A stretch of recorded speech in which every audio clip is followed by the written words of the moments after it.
Bom dia a todas e a todos. Estamos ao vivo, sempre com aquele primeiro delay. Obrigado pela audiência, pessoal. Vou começar rapidinho, dar um tempinho aqui, 2 minutinhos para entrar mais gente. Enquanto isso, eu vou dando alguns recados para vocês, né? Nós já temos palestras marcadas até o fim do ano, então esses seminários eles vão seguir até logo antes do recesso de Natal. E os alunos de pós-graduação que fazem essa disciplina, que é uma disciplina obrigatória, que precisam dos créditos dos seminários, lembrem-se de enviar a lista com os seminários de vocês para mim, ou para a professora Juliana Cortines, ou para a professora Letícia Carneiro, tá? Lembrando de sempre colocar nessa lista o nome completo, o DRE de vocês, a data do seminário, com o título ou o nome do palestrante e, importante, a posição de vocês, né, na lista de assinatura. Isso parece besteira, mas facilita muito a gente a conferir, a gente não precisa ficar buscando, né, lista por lista, o nome de vocês, a gente vai direto na posição correta, tá? E aí vocês podem mandar isso por e-mail. Se a gente demorar para responder, porque está todo mundo mega sobrecarregado de trabalho, então, por favor, nos lembrem se a gente demorar para responder. Elaine, você perguntou qual é o prazo. Não tem prazo, é fluxo contínuo, tá? Então você manda, a gente vai conferir, vai mandar um e-mail para a pós-graduação, avisando a pós-graduação que o aluno completou os créditos, o número de seminários necessário para obter os créditos da disciplina, tá? Bom, então eu vou... Hoje quem vai apresentar o palestrante não sou eu, tá? Hoje quem vai apresentar o palestrante é a Laura, que é uma pós-doc lá no nosso instituto, no Instituto de Microbiologia. Oi, Laura, bem-vinda, tudo bem? Oi, Leandro, bom dia. Bom dia. Bom dia, pessoal. Obrigada pela oportunidade. Isso aí, aí eu vou deixar vocês com a Laura vai apresentar o nosso palestrante de hoje, tá bom? E aí no final a gente conversa mais um pouquinho. Até já. Bom, pessoal, bom dia. O nosso convidado de hoje é o convidado internacional, como vocês já sabem, é o Arnaud Orelle. Vou falar brevemente sobre o histórico dele, carreira, antes dele começar, né, a palestra dele. Então, o Arnaud Orelle, ele é mestre em doenças infecciosas pela Universidade Claude Bernard, em Lyon, e possui certificação profissional pela International Federation of Biosafety Association. Ele trabalhou no Departamento de Pesquisa e Desenvolvimento da Sanofi Pasteur, na França, bem como na unidade de Virologia do Instituto Pasteur, em Madagascar. Em 2011, ele ingressou na empresa Integrated Quality Laboratory Services como especialista internacional em laboratório, qualidade e segurança biológica. E em 2020, ele iniciou, né, o seu trabalho na rede Lab Science como conselheiro científico, onde ele trabalha até hoje. Além disso, o Arnaud, ele é o atual jovem embaixador da ciência pela Sociedade Americana de Microbiologia na França, e ele é o atual chair do Comitê Young Leader Circle da ASM. Então, eu e Arnaud trabalhamos juntos na ASM como voluntários no programa Jovem Embaixador da Ciência. Então, eu convidei hoje ele para dar essa palestra para vocês, né? Hoje ele vai apresentar a palestra intitulada Biorisk in Laboratory, Does COVID-19 Change Anything?, que foi apresentada no Congresso World Microbe Forum, organizado pela FEMS e pela ACM esse ano, em 2021. So, thank you, Arnaud, for being here today. It's a pleasure for us to receive you, and you can feel free to begin your talk. Thank you. Thank you very much, Laura and Leandro. It is my great pleasure to be here today with you. So thank you very much for the invitation. So I will just share my screen and you let me know if everything is okay. This way, is it okay? Yeah, I'm seeing your screen. So thanks again for the introduction, and the topic I would like to discuss today is about biosafety and biosecurity requirements in laboratory. with the following question to know if the COVID-19 actually changed anything. So as Laura introduced, this topic was already discussed and presented during the World Microbe Forum, which was the Congress from the American Society for Microbiology. And it was also discussed through a more recent Congress from the French Society of Microbiology. So this is a program of my presentation. I will introduce myself, even though it was already being nicely made by Laura. Introduction about COVID-19, and we'll rapidly jump to biosafety and biosecurity, let's say, definitions. Then the main laboratory requirements, also the guidance associated to COVID-19, and the key biosafety recommendation, and finally, the conclusion of my presentation. So myself, I'm a scientific advisor today at Lab Science. I have a master degree in infectiology, and as Laura told you, I have a role with the American Society for Microbiology as being the young ambassador to France and also the chair of the Young Leader Cycle. And for your interest, if you are really interested into biosafety and biosecurity, you should know the IFBA, which is the International Federation for Biosafety Association, who propose a program to get some professional certification. So actually, I have 2 professional certification with the IFBA, one in biorisk management and one for biosafety cabinet. So today, as part of my duty with Lab Science, I'm in charge of training, audit, assessment, mostly of laboratories. I'm doing some project management and scientific counseling. So just a few words about Lab Science. Lab Science, my company, we are a general contractor which is specialized in the design, in the certification, and in maintenance of control environments, which include clean rooms, laboratories, or industrial production. And one of the specificities of Lab Science is that actually it's a network of various societies which remain independent and which are organized in different what we call pole. And each of them is specialized in one aspect of the construction or the maintenance or the certification of clean rooms or laboratories. So it's today a network of 18 different societies, which make us, I would say, a very strong network and which allow us, in fact, to be able to build a laboratory, for example, from A to Z, really fully. So it's a great pleasure to be part of Lab Science. And this allows us, to develop some solution in decontamination topics. And also more and more, we develop what we call modular laboratories. So laboratories which can be really rapidly built and placed somewhere.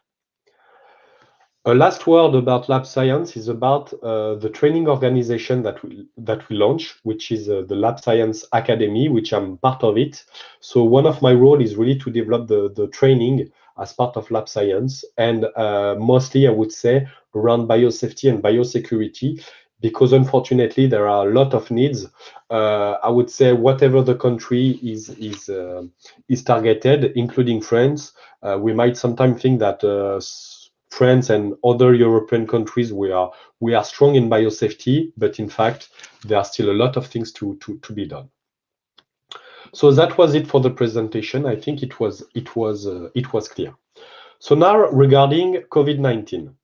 Unfortunately, we know COVID-19 way too much, but still I should introduce it to you. So what is COVID-19? It's a novel coronavirus infection, which is a respiratory infection caused by a virus. So the SARS-CoV-2 is the name of the virus, when COVID-19 is the name of the disease it causes. And obviously, the SARS-CoV-2 is related to the SARS-CoV-1 virus that you may have heard of, as well as the MERS-CoV viruses. And as we all know, it causes respiratory symptoms, fever, cough, etc., etc. And it was identified first in December 2019 in Wuhan, in China. And unfortunately, it spread rapidly globally, there was a human-to-human transmission causing the pandemic that we are all facing. Coronaviruses, for you to make sure that you are fully aware about it, are commonly found in people and in animals. So we found it in camels, in cattle, in cats, and especially in bats. And also, what is very important is that coronaviruses is not a new family of viruses. It's actually one of the oldest family that we know. And on these slides, you can see, for example, in 1889 was actually identified the coronaviruses that we name OC43. And this one, as well as other ones, the 229E, the HKU1, the NL63, there are some viruses that circulate really among the population and that are responsible for colds. You have three other coronaviruses in red, which are the ones who actually created some severe respiratory disease. So we had the SARS-CoV first pandemic from Hong Kong in 2002. Then in 2012, we had the MERS-CoV in Arabic world, and now since 2019, we have the SARS-CoV-2. So about the symptoms, I will skip because it's something obvious. It's an influenza-like illnesses, and to this day, unfortunately, the SARS-CoV-2 viruses was responsible for more than 5 million deaths around the world. Luckily, we got the chance to be able to develop a vaccine quite rapidly. So now the number of doses that were administered is increasing, and hopefully we'll get everyone almost everywhere in the world. One thing that is very important to discuss when it comes to SARS-CoV-2 is about the routes of transmission, because it was largely discussed. For you to know, in terms of transmission of viruses, there are three main ways that we identified. The first one is what we called contact and droplet transmission. This is really when you are in front of someone and you speak and you exchange things. It's what we call the contact transmission. It's really secretion such as saliva or your respiratory secretion, your respiratory droplets that you are expelling as you speak, as you cough, as you sneeze, that will directly infect the person in front of you. The second one, the second bullet, is the airborne transmission. This one, in the case of SARS-CoV-2, was largely discussed to know if actually the SARS-CoV-2 viruses was transmissible through airborne or not. So this way, or this route of transmission, is really the fact that you will release some particles in the air that will remain in the air, so for a very long time, and that can even travel several meters wide away from you. Okay. And then there is the fomite transmission, or what we can sometimes call the indirect transmission, is actually when your respiratory secretion will contaminate some surface or object, and someone will come and will touch this surface with their hand, for example, and then will contaminate themselves. So these are the three routes of contamination. Regarding SARS-CoV-2 viruses, now the evidence suggests that the infection is going through direct contact, but also through indirect contact through the fomite transmission, or when you are in close contact with infected people. Okay. So these are some of the illustrations to show you the difference between the airborne transmission and the droplets. So on the left side of my slides, you would see someone who is generating some droplets. So the droplets, they are really heavy droplets that will usually, go directly to the ground, and the distance is actually about 1 meter. This is why usually when someone is sick or for influenza prevention, usually we recommend people, to stay 1 meter or 1.5 meters far from the person. It's actually to prevent these droplets, contamination. When we discuss about airborne transmission, this is what you can see on the left side with the red little dots. These are the infectious droplet nuclei. These ones are very light and they will remain in the air for a very long time, and they can then travel several meters far from the persons. Okay? So this is the difference when we speak about droplets or airborne transmission. Another aspect which is important with SARS-CoV-2 viruses and which was not very much, I would say, described or discussed is actually the infectious dose. Because many people could already ask me, but it seems I heard that COVID-19 could also be infectious through airborne transmission. I believe it is true, but the difference, in fact, is probably due to the infectious dose. So the infectious dose is really the needed dose of the viruses that is required for you to become infected. Okay, so there was some studies about the infectious dose of SARS-CoV-2. It was estimated that it was about 300 particles that will be sufficient to make someone infected. So this is really comparable to, for example, seasonal influenza. So for virology, 300 particles is really something normal. But the difficulty with SARS-CoV-2 is that, as you know, there are many variants. There was a very rapid evolution, especially at the beginning of the pandemic. So it was also difficult to assess. But there is one thing that I would like you to remind when we speak about transmissibility of a virus, because very often we say, oh, this virus is more transmissible than the other, this variant is more transmissible. But actually, behind the notion of transmissibility, you have three things. You have the viral load, meaning what an infected people will expel, will secrete. So this is the viral load. Then you have the infectious dose, which is the dose that is required for someone to become infected. And then you also have the resistance into the environment. So for example, on surfaces, because as I told you, the SARS-CoV-2 can also be transmitted through surface and so through indirect fomite transmission. Okay, so these three elements are quite important. As you know, for COVID-19, we had to face different variants. At first, we were referring to it by the country of origin. So we had the United Kingdom, we had the South African, then we had the Brazilian one, and now we are dealing with the Indian one. So now these variants they are being called alpha, beta, gamma, or delta viruses. But at first, this was the way they were classified. And today, the variant that we are, let's say, facing is really the last variant that is being everywhere in the world is the Indian one, which is the Delta variant, okay, which is making our life a bit difficult. So after this presentation about COVID-19, I'll move to biosafety and biosecurity. And I always like to start about the origin of biosafety.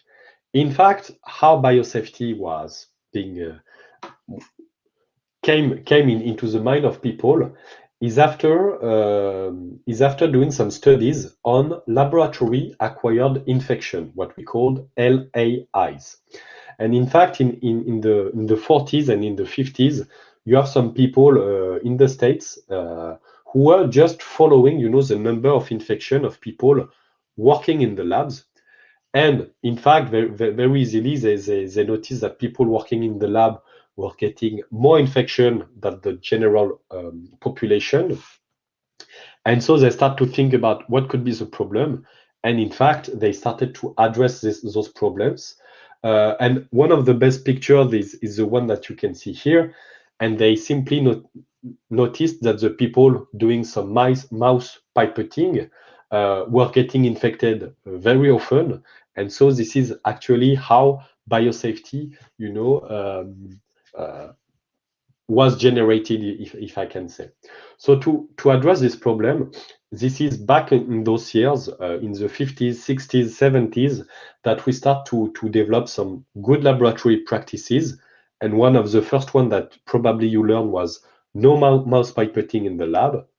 Then we came to the classification of agent that I will present, the development of procedures and of quality management, the restriction of access to make sure that only people who know what they are dealing with will be able to enter the laboratory.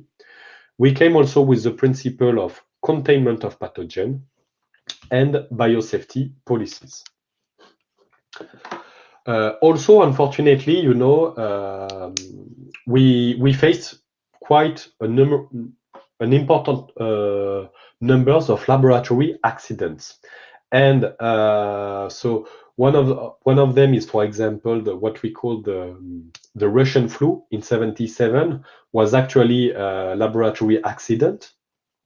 And speaking about coronaviruses, actually at the time of the first SARS coronaviruses 1 in Hong Kong, following, you know, the study of the viruses, there were numerous examples of laboratory acquired infection in Taiwan, in Singapore, in China, in Beijing, and in Hong Kong, you know, demonstrating that sometimes handling a new viruses could be difficult without good biosafety practices. So the question is always the same, is what will happen if, for example, the smallpox viruses would be released today, or if after eradication of polio, which is ongoing, it was released again from laboratory. So it's actually always a concerning question for laboratory about these accidents. There is a very interesting study that was being made in Belgium some years ago that I always used, you know, to present, because I think it clearly reflects the difficulty of handling things in laboratories. There is only one thing that I would like for you to focus is the upper diagram. So in this study, they followed actually the laboratory acquired infection, and they tried to identify the transmission route. On the upper diagram, what you can see is that 60% of the infection acquired in laboratory, actually, we don't know, there is an unknown source of transmission route. So it's quite concerning because it clearly shows that we don't know how people got infected. And if you look at the left one, bottom left, with the airborne pathogen, it's even more concerning, is that when it comes to airborne pathogen laboratory acquired infection, in 95% of the case, we have no idea what was the transmission route or how people got infected in the lab. So actually, it's quite concerning. All this to come to my definition of biosafety, which is for me very important. So biosafety is the application of a combination of laboratory practices and procedures, but also laboratory equipment and safety equipment for working with potentially infectious microorganisms. So the idea is also being demonstrated by the figure on the right, is really for you when you have a biohazard, a microorganism, infectious, you will try by a combination of things, you will try to contain it. And I like this diagram, this figure, because it shows that there is not only one cycle of confinement, but actually there are 3 different levels of confinement.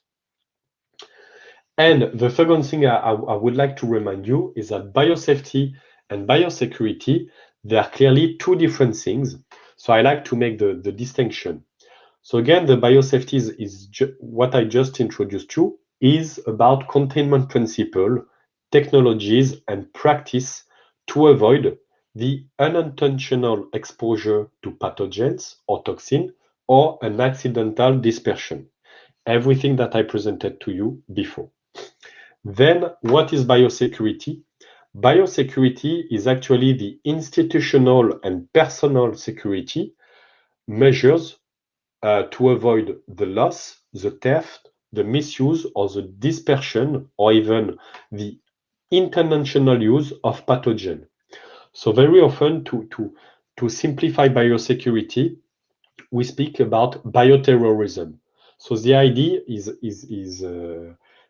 what is written at the bottom of the slide.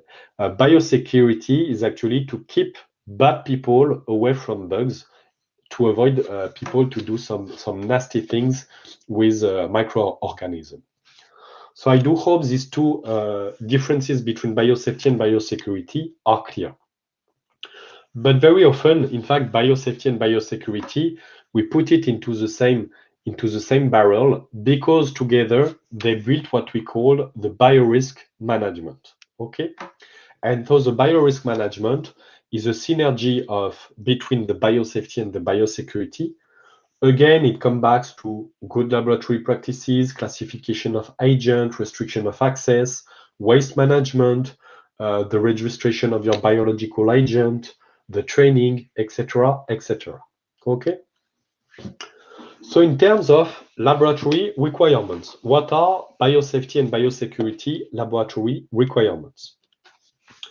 The first very important element is actually the pathogen risk group.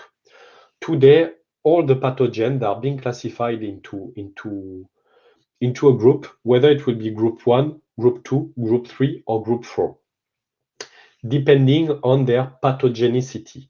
So the more, let's say, dangerous they are, the higher the group will be. So for example, in the risk group 4, you have Ebola viruses, Lassa viruses. In the risk group, you would have avian influenza, Bacillus anthracis, Yersinia pestis, Mycobacterium tuberculosis resistant form.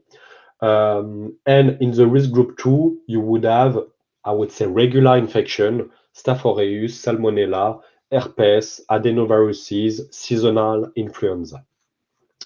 And the factors that are being taken into account to classify the pathogen, they would depend on the type of host, the transmission modes, the infectious dose, the pathogenicity or transmissibility of the agent, but also to know if actually we do have some medication to cure the disease, or if there is a vaccine available. Okay, so all this, I would say, is being assessed, and based on a professional judgment and what we call the risk assessment, all the pathogens are being classified into this group 1, 2, 3, or 4. In line with this pathogen classification, we also do have a laboratory classification that we call BSL for biosafety levels.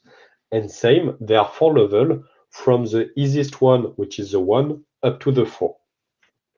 And the 4 being the maximum containment that today we know how to do, for example, to handle Ebola viruses.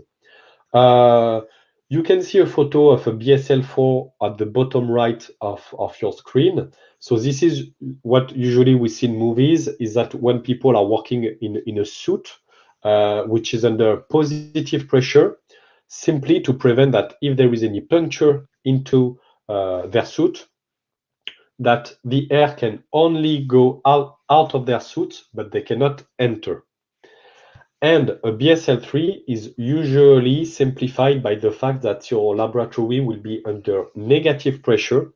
So this is a way to try to maximize the fact that nothing could go out of the lab, because as there is a negative pressure, when you open a door, only air can enter and will not go out. So it's a level of containment.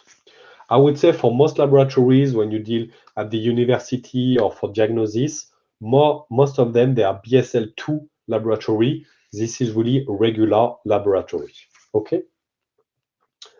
So just to go back to the principle of biosafety and biosecurity principle, for the biosafety, you have everything related to the good microbiological practice and procedures, and I'm sure you're familiar with it.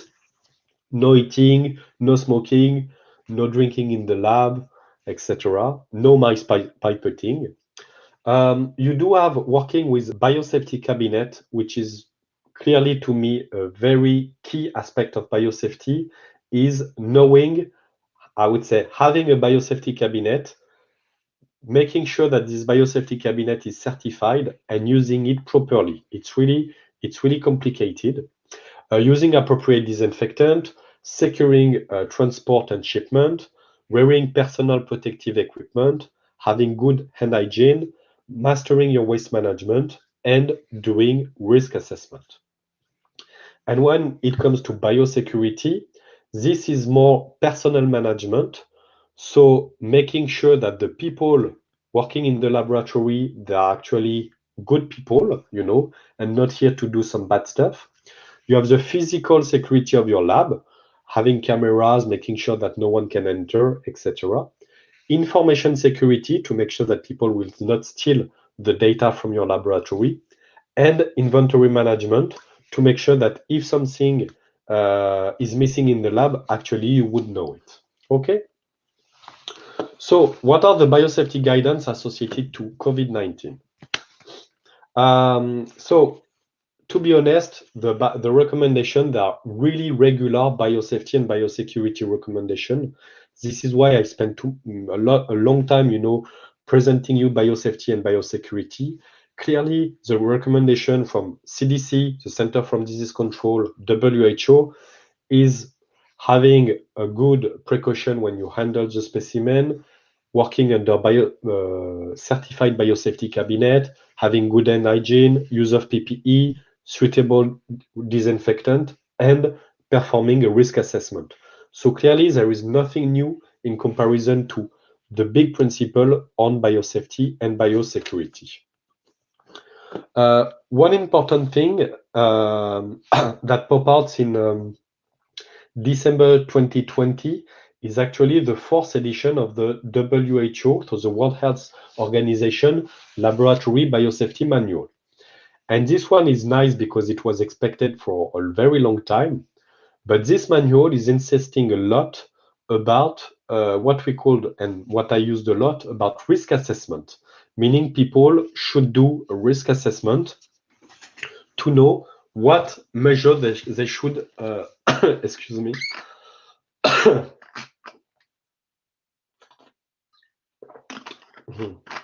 I'm sorry, to know what measure they should implement in their laboratory.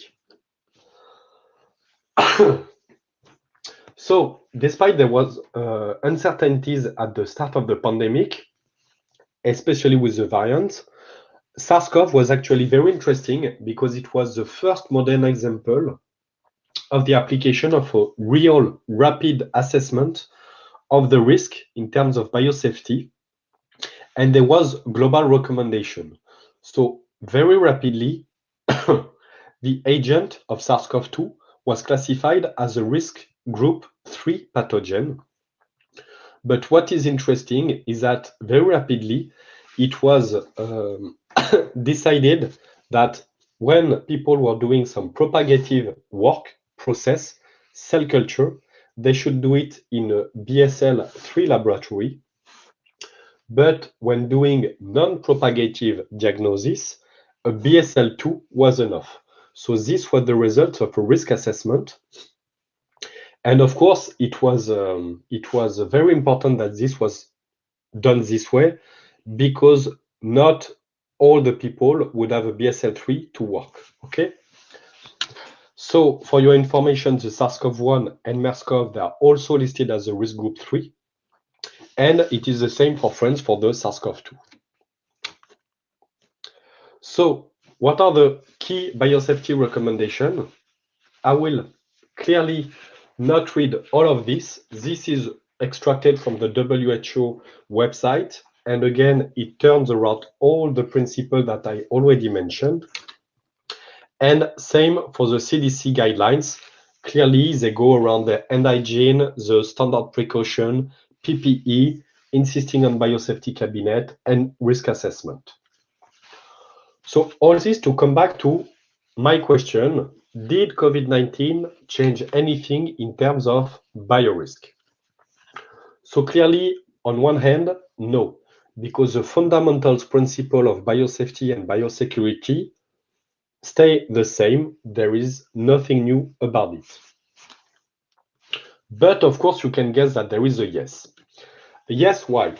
Because in fact, I believe there was building experience from the previous experiences, especially the influenza H1N1 2009 pandemic, because we were much quicker to provide a biosafety recommendation, and there was this rapid worldwide consensus on a risk group 3 pathogen, but that we can handle under a BSL-2 laboratory when we were doing some non-propagative methods. Okay, so clearly this was new, this was much quicker.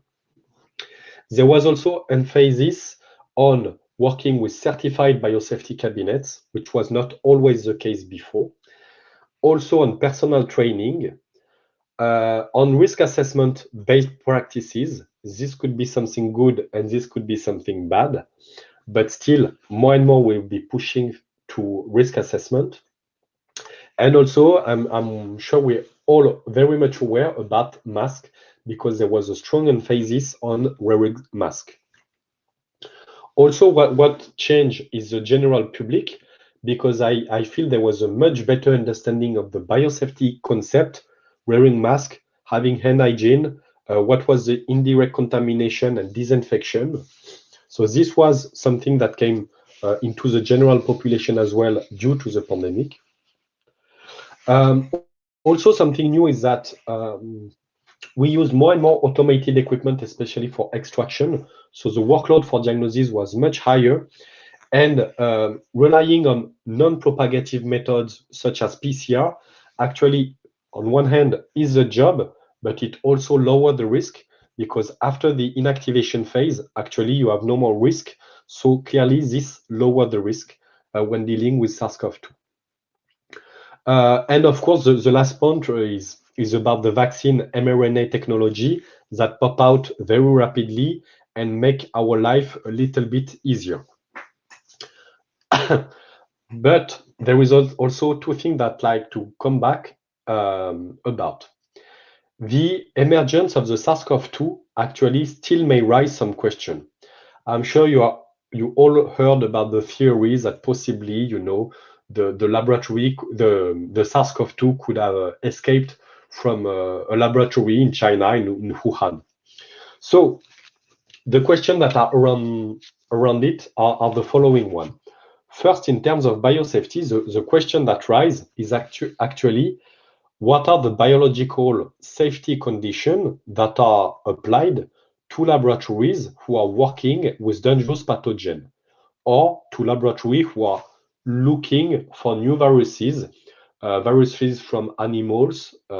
So how can we guarantee good condition everywhere in the world, whether we'll be in Brazil, in France, in Australia, in China, in the US, in South Africa, and whatever? How can we be sure that people looking and working with this dangerous pathogen actually having biological safety condition? This is one question. The second big question is about ethics of research, because clearly the emergence of SARS-CoV-2 will feed the debates on the research and modification or creation of new viruses, whether it will be by manipulation or gain and function, with the question to know, should we perform such research when there is a risk that someday the virus will be released, even if it's non-intentional? And actually, this debate is not new, because in 2012, maybe some of you heard about it, but there was a study that was published about influenza H5N1, and people demonstrated and published how they were able, to do some function gain on the H5, and they were able to make it transmissible human to human. And actually, this paper made a lot of noise and big debates, and people were being called in Geneva and WHO offices to discuss. And the study was actually, I would say, retracted. Also, not to give example or proof on how to build a possible bioterrorist influenza viruses.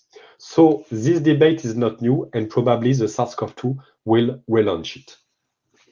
All this to say that, for me, there is clearly a need for a Biorisk standard. Because today, there is a difficulty in relying on a global Biorisk, Biosafety and Biosecurity standard. We do have the BMBL, which is, I would say, a good guide mostly for US and for Canada, which exists. We do have the WHO Laboratory Biosafety Manual, but actually these are only guides and they are not rules.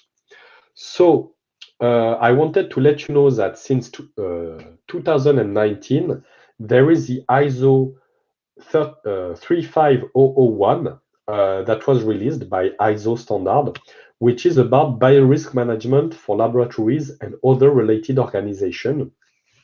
And clearly, people are starting to discuss, as in, in the paper I'm displaying it here, that maybe the ISO 35001 should become the standard for high reliability organization, and to make sure that whatever is the lab, wherever it is, it's following good biosafety and biosecurity practices. So to make sure we have an international standard or norm.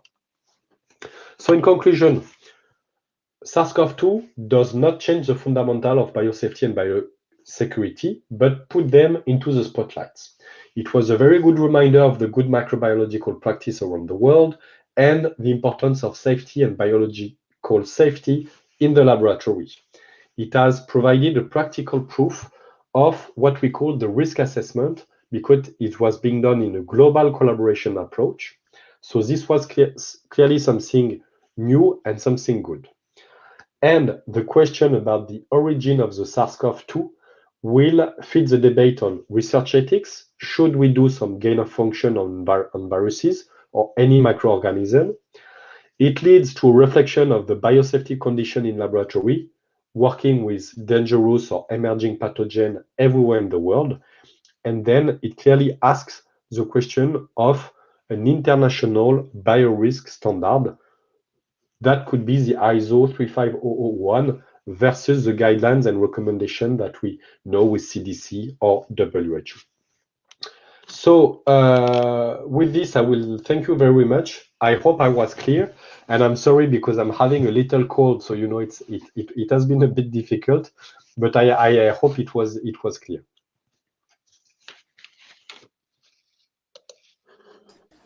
Yeah, no, it was clear. Thank you very much for this great talk you gave to us today, highlighting so many important topics on biosafety and biosecurity that sometimes it gets into our routine, and it's good to pay attention to them, especially now that we are living a pandemic. I don't know if you have questions in the chat. Yeah, vou falar em português. I'm going to speak in Portuguese a little bit, right? I'm sorry. Pessoal, vocês podem enviar mensagens pelo chat, tá? Se alguém tiver alguma pergunta, pode enviar em português que a gente traduz. Então, fiquem à vontade, viu? Exato. Então, eu vou começar e eu posso traduzir também as respostas e que a gente perguntar, tá? Laura, você tem alguma pergunta para o Arnaud? Laura, do you have any questions for Arnaud? Because I have as well. Yeah, I have to. Give some time for people to start typing in. Yeah, I have a question. So Arnaud, here at Federal University of Rio de Janeiro, we have established a plan for the gradual return to in-person activities at our university. So I'd like to ask you, how do you see this gradual return to face-to-face activities in research, but especially in teaching laboratories? Because, you know, many graduate students may not have enough knowledge on biosafety and biosecurity. So how do you see this gradual return to the universities? And did you want? So clearly, you know, biosafety, despite its, as I try to introduce, it starts to be quite old, but it's still a very recent, you know, science. because it's clearly a science practicing biosafety. So clearly, to me, what I'm trying to push for everywhere I'm going and giving lecture, etc., is actually to make sure that as part of the studies, and that's why I was very happy, to be invited to discuss, to present here, is really to try to introduce into the curricula of students biosafety, teaching. And for example, I can tell you, I try to insist a lot on biosafety cabinet. I'm almost sure, because I never saw anyone working properly under a biosafety cabinet, that actually, even in your labs, people don't know how to properly use a biosafety cabinet, which for me is the key. Because if you're having a biosafety cabinet which is working properly and you work under, potentially you can handle anything, even Ebola viruses, without any problem. But it means that people should be trained on how to use it properly. So clearly, my recommendation is really to try to sensitize. So it was, I hope, also part of my duty today, to sensitize about what is biosafety and why it is so important. It's because in a laboratory you have no choice, than to handle a biohazard, because it's the basis of your work is study microorganisms. So you cannot put it into the waste. You have to handle it. So it means you should learn on how to handle it. And all this, you have a lot of things to be done, working properly in biosafety cabinet, making sure to wear gloves and to have good hand hygiene, wearing personal protective equipment, knowing your pathogens, what to do in case of accident, because it happens, or you put your tubes, it goes on the floor. This will happen. The good question is being prepared. Think about it before the day it comes, and then reacting properly. And the good thing is really to try to push for a biosafety, I must say, philosophy. If an accident happens in the laboratory, what you want is to say it and to try to avoid that something even more difficult will happen. Oh, Arnaud, I have to say that you would be very proud of us here, because I teach first-year students in microbiology, in the microbiology course, and we teach them everything about biosafety and how to use, the cabinet and everything. So I'm very, because everywhere I went, before I was working really in developing countries. So I was, it's okay. They don't know, they were not taught. But even in France, I'm surprised when I go in a laboratory, even people with a lot of experience, they don't know how to use a biosafety cabinet. So I'm very, very glad. Convinced. So I have a question for you. Sorry, Laura, can I? No, thank you. Because I think it's a follow-up for your question, because you were talking about the return, face-to-face talking, and in the lab as well. And I was thinking about samples, I think clinical laboratories, well, I want to believe that most of them will have resources to provide their workers with, biosafety equipment and everything. It's probably not true for all hospitals in Brazil. For example, if you go to rural areas or, in the forest or, more remote places, it's probably harder. But even for research labs like ours, we get, for example, fecal samples for microbial isolation.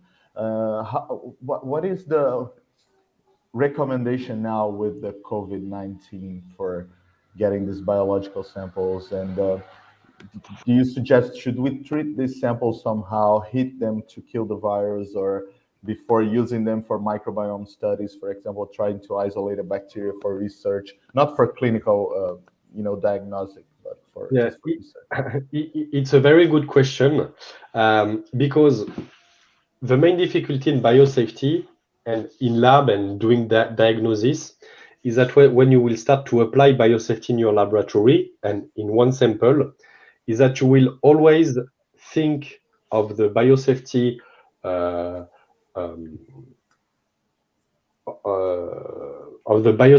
that you should implement based on the pathogen that you are looking for.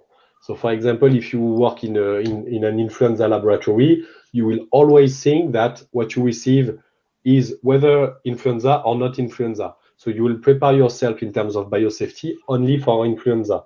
But actually, any sample can be anything from a regular non-pathogenic thing up to, I used to like to take the example of Ebola. You have a blood specimen just to take for your biochemistry, regular biochemistry, still it can be Ebola inside. So it's actually very difficult, but the principle is to always handle a specimen as if it was pathogenic, whatever it is, from 2 to 4, and to handle it properly. And that's why I go back to, I would say, the good laboratory practices, just having a safe package, opening your package with, for example, gloves, disinfecting your sample, and probably handling it under a biosafety cabinet. If already you do this, even if it's Ebola and you do it properly under your biosafety cabinet, you should be safe.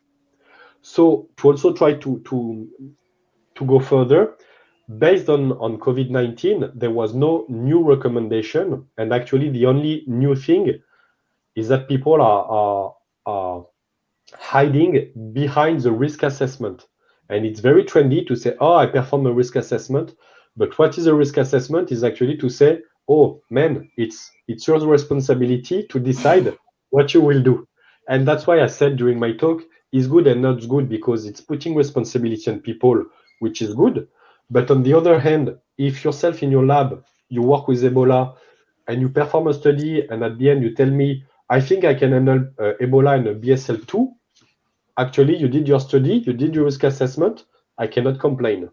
So it's quite it's quite not that simple. But all this to tell that if you apply good biosafety principle to your daily life, any specimen, you should be okay, whatever is finally the pathogen in your specimen. That's true. Do you have another one, Laura? Can I? No, you can go on if you have. Can I go on? All right. So I was going to ask you about, biosafety. Of course, it's very important it's a very important skill in the lab. I did my PhD with Yersinia pestis, so I was trained for biosafety in the lab, and I had to work with, in the biosafety cabinet, 2 gloves and all the equipment and everything. Yeah. But it is a hassle. We have to recognize that most of people in the lab, they're like, oh, biosafety, why do I have to do all this? And they're not happy about the practices. So how do you convince them? What do you suggest? How can we convince people in the lab to be more aware of this and actually? I would say my thing is really to discuss about the laboratory acquired infection. This is why I put it in almost my presentation. First, it was the origin of biosafety, but actually, even the example of SARS-CoV-2 today is actually probably, I cannot say yes or no, but probably a good example of what could happen if someone did not apply good biosafety principle in a lab. And you can imagine, the world we're living today because of SARS-CoV-2. So if we can trace back this to someone who did not wear his gloves or did not handle biosafety cabinet, the implications are quite major. Maybe give a really scary talk with examples. Exactly. So it's not being too scary, but to make sure, because when you work in a laboratory, you start to get used to it. You start not to be afraid of your pathogen you're dealing with, because finally you've been handling it for 5-10 years. But keeping this little pressure, in fact, is not pressure for me, it's professionalism. In fact, when you do and you handle a microorganism, even though it's an asshole, I completely understand what you tell me. It's adding layers of protection that sometimes you don't need, but still, if someday something happens, you don't want yourself to be exposed, and you don't want the outside to be exposed. So to me, it's part of your duty as a laboratory person to apply biosafety concept. Right. And I wanted to ask you about your personal view, your personal perspective on this issue of gain of function, you know, because I did, as I said, I worked with Yersinia pestis in the lab, and we had a strain that was actually more mild, less pathogenic. It was attenuated, right? Mm-hmm. But gain of function is, well, since the 70s, I would say it's a really important way to learn about, in my field in bacteriology, it's been like really important to learn about pathogenesis and virulence, bacterial virulence. And so how can we, you know, what is your take on this? Should we really stop? What is I clearly, as a scientist, I cannot say I would like this to be stopped, but I would like this to be a little bit more, under control. So, now when you're doing some research project, and probably you do it in your institute as well, when you start research project, you should go to an ethic board or committee to make sure that your study is valuable, and if if you take blood from people, actually they're aware why they do it. So maybe having a like of a international committee just to assess what you do is relevant and is needed. But also, again, I come back to, in fact, if people, they are really having good and strong biosafety application in their lab, actually it should not be a problem, to handle and to do gain of function, as long as you master what you do and there is some confinement level to make sure it will not go out of the lab. So to me it's important. And after, with this aspect, there are also the level of communication, because of course when you do research and study, and this was the case with this H5 in 2012, it was actually, the publication was actually explaining in a few steps, very easy, how to make the H5 transmissible human to human. And this is what frightened people, say, but actually almost anyone in a BSL2, almost in their garage, they could do it. So it's also a level about what I'm doing, how I'm doing, and where I'm doing, and to whom I should communicate about this. So it's different level. But I agree with you. For me, we should not stop gain of function, because and the technology is getting so nice today. We can do almost everything. So of course it opens a lot of doors, but we should be a bit careful. Very careful. Yeah, I agree with you. And I always found this name, this term gain of function kind of funny, because sometimes you delete a gene, there's a loss of function will make the bacteria or the virus more pathogenic, or like a worse pathogen, which is the case of Yersinia pestis, for example. It evolved from pseudotuberculosis because it lost some genes. Yeah. But anyways, yeah. So I think that was all, right? We finished our time. And we finished our time. Yeah. So I know I'd like to personally thank you for being here, because you have the flu. I haven't told this to our audience yet. Pessoal, o Arnaud tá gripado ainda, tadinho. Ele, mesmo assim, ele não cancelou e aceitou participar, e falou que estava meio com o nariz, tá meio anasalado a voz dele, mas então eu agradeço demais ao Arnaud por ter vindo aqui e falado com a gente mesmo com a gripe, né? So Arnaud, thanks again. I'm gonna let Laura and do the final, the wrap up. Yeah. It was a pleasure. Thank you. No, it's a pleasure, as always, talk to you. And on behalf of the Microbiology Institute, I'd like to thank you very much for being here today, even feeling sick. Thanks again for your great talk, for this really relevant topic, especially now that we are returning to our face-to-face activities. So thank you very much. No, it was my pleasure, and congrats for everything that you do, especially on biosafety and biosecurity. So I'll be very happy, to discuss further and see what we could do. But and again, I hope it was clear, despite my flu-like symptoms. It was very clear, yeah. All right. Então, pessoal, obrigado a todos e semana que vem. Arnaud, if you want to say something, please go ahead. If you want to say goodbye. No. Good luck with the rest, and for all the students. Also happy they will go back, to real life. Yep. Back to the lab. Yes.